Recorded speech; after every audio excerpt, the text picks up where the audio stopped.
Hi hello friends, అందరు ఎలా ఉన్నారు? బాగున్నారా? ఈరోజు మీ అందరి కోసం అయితే 7 kgs చికెన్ పచ్చడి అయితే పెడుతున్నాను. అది ఎలా చేయాలో కూడా ముందుగా చూసేద్దాం. మసాలాలు అయితే చూసేద్దాం.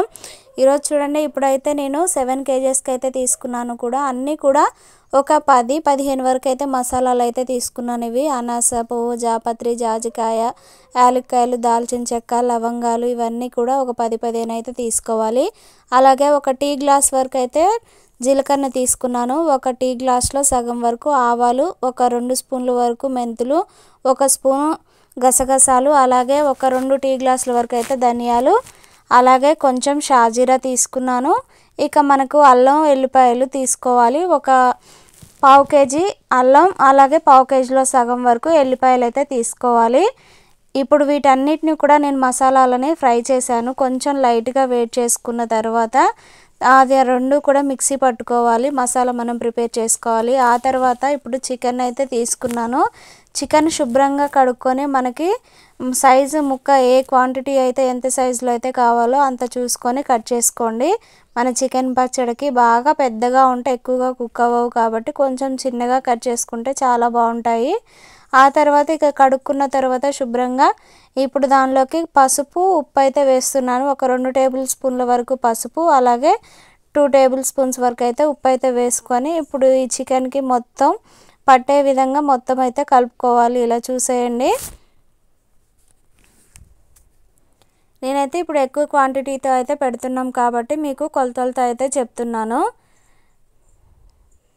ఇప్పుడు ఈ విధంగా మొత్తం అయితే కలుపుకున్న తర్వాత ఒక 10 నిమిషాలు అలా పక్కన పెట్టుకొని ఆ తర్వాత ఒక గిన్నె తీసుకొని ఆ గిన్నెలో మనం కొద్దిగా మనకి చికెన్ తిరిగే విధంగా ఉన్న గిన్నె చూసుకొని దాంట్లోకి అయితే వేసుకోవాలి. దాంట్లో ఆయిల్ అదేమీ వేసుకోవద్దు. ఇప్పుడు లైట్గా పైన ఇక స్టవ్ ఆన్ చేసుకొని స్టవ్ మీద పెట్టుకొని అయితే ఇలా మనం మూత పెట్టుకొని ఉడికించుకుంటే దానిలో వాటర్ అయితే వస్తాయి కదా, ఆ చికెన్లో వాటర్ అంతా ఇనికిపోయే విధంగా చూసుకోవాలి. ఇలా చూసేయండి. వాటర్ మొత్తం ఇనికిపోయింది కదా. ఇప్పుడు దాంట్లో ఆయిల్ చికెన్లో వస్తుంది కదండి, ఆయిల్ అది కూడా బయటకు వచ్చేసింది. అలా అయినప్పుడు మనం మొత్తం దింపేసుకోవాలి. సేమ్ అదే విధంగా చికెన్ అంతా కూడా అలాగే ఉడికించేసాను. అలా ఉడికించిన తర్వాత ఇప్పుడైతే నేను డీప్ ఫ్రైకి ఆయిల్ అయితే పెట్టాను. స్టవ్ ఆన్ చేసుకొని డీప్ ఫ్రైకి ఆయిల్ పెట్టుకొని ఇప్పుడు ఆయిల్ వేడైన తర్వాత ఈ చికెన్ పీసెస్ అన్నిటినీ వేస్తున్నాను. కొద్దిగా వేసుకుంటూ మనం ఇలా చూసేయండి. ఇలా మంచి లైట్ గోల్డెన్ కలర్ వచ్చిన తర్వాత అయితే తీసుకోవాలి. ఇంకా థిక్ కలర్ వస్తే బాగుంటాయి, కాకపోతే గట్టిగా ఉంటాయండి. మనం తినేటప్పుడు అవి తినలేము.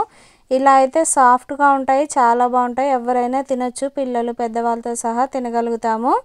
ఇలా అయితే అలాగే మనం బోన్ కూడా వేసుకోవచ్చు. చికెన్లో మన పీస్లే కాకోకుండా బోన్స్తో వేసుకున్నా కానీ బోన్స్ కూడా కరకరలాడుతూ చాలా బాగుంటాయి. ఇష్టమైన వాళ్ళైతే వేసుకోవచ్చు.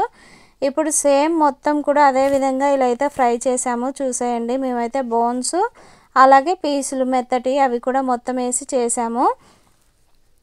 ఇప్పుడు మనం ఆ ముక్కలన్నీ కూడా మొత్తం ఫ్రై చేసుకున్న తర్వాత ఇప్పుడు అల్లం వెల్లుల్లి పేస్ట్ అయితే ఉంది కదండి, అదే ఆయిల్లో ఈ అల్లం పేస్ట్ అయితే వేసుకోవాలి. మొత్తం నేనైతే ఒక 10 స్పూన్స్ వరకు అయితే వేసుకున్నాను. ఒక 7 kgs చికెన్కి అయితే 10 స్పూన్స్ వేసుకొని ఇలా మంచి కలర్ వచ్చేంత వరకు ఫ్రై చేసుకొని స్టవ్ ఆఫ్ చేసుకోవాలి.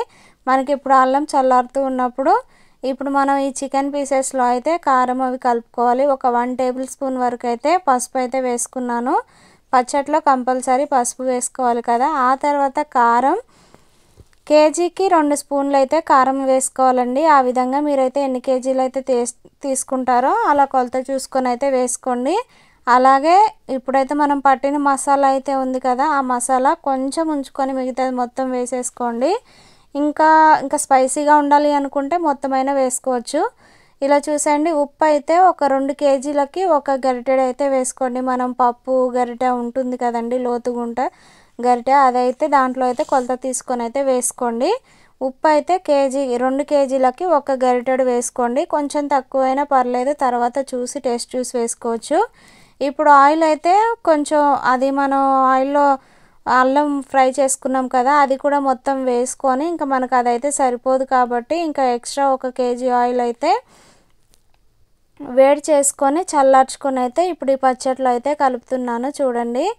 ఇప్పుడు ఆయిల్ కూడా కలుపుకున్న తర్వాత మనకి క్వాంటిటీ తెలుస్తుంది కాబట్టి నేనైతే ఇంకొక హాఫ్ కేజీ కూడా వేడి చేసుకొని అయితే కలుపుకున్నాము. ఆయిల్ కూడా చాలా కరెక్ట్గా సరిపోయింది. ఆయిల్ అయితే ఒక 2 కేజీలన్నర వరకు ఆయిల్ అయితే పట్టిందండి మనకి 7 కేజీస్ పచ్చడికి అయితే. ఇక టేస్ట్ అయితే సూపర్గా ఉంటుంది. ఇక మనకైతే ఈ పచ్చడి రెడీ అయిపోయినట్లే.